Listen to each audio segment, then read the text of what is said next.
La rédaction de TNTV revient sur les grands événements de l'année. Nous débutons donc avec une rétrospective politique, obligation vaccinale, crise au Tapura Atira, opération Rekotika ou encore l'annulation des élections municipales. Retour donc sur une année politique particulièrement houleuse avec Athéna Milka et Mataï Hourey. Instabilité dans le parti Orange dès janvier.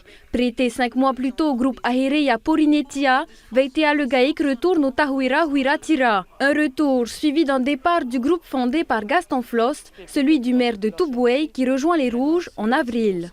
En février, coup de théâtre du côté de Haroué. Les élections de la commune sont annulées par décision de justice en cause des procurations litigieuses. La maire sortante Théoura Eriti devra retourner aux urnes le 30 janvier prochain, un scrutin qui se fera sans la tête de liste Tapura, Philippe Chil, qui annonce son retrait de la course. Autre élection annulée par le Conseil d'État, celle de Outuroa, là aussi pour des irrégularités. Pas de quoi mettre hors jeu le maire Tapura, Matej Broderson est à nouveau élu dès le premier tour. Début mars, une enquête du média Disclose remet en question l'histoire du nucléaire au Fénois. Les retombées radioactives des essais nucléaires auraient été sous-évaluées par l'État, des annonces qui auront l'effet d'une bombe, surtout du côté du Tavini, ce qui débouche en juillet sur une table ronde du nucléaire à Paris, baptisée Rekotika.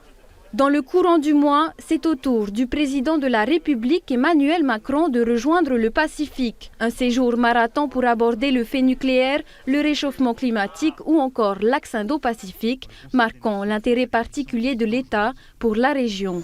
Je veux ici vous dire que la nation a une dette à l'égard de la Polynésie française. Mais c'est sans aucun doute le mariage du vice-président Tehari Alpha en pleine montée épidémique qui marquera le début d'une crise politique majeure au Tapura.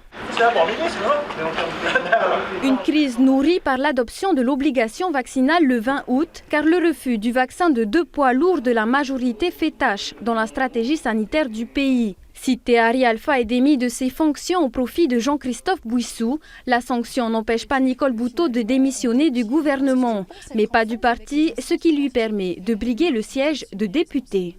Je ne cautionne plus, je ne cautionne pas, je ne suis pas en phase, alors je m'en vais.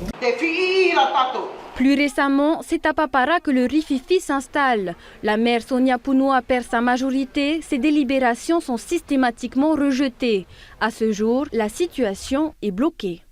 Retour à la capitale où Gaston Floss a retrouvé le sourire. Le leader du Amui Tahir a enfin réussi à s'inscrire sur les listes électorales, et ce, malgré son illégibilité. Un premier pas dans la course aux législatives en 2022, mais ce n'est pas tout, puisque le Vieux Lion vise aussi les territoriales en 2023.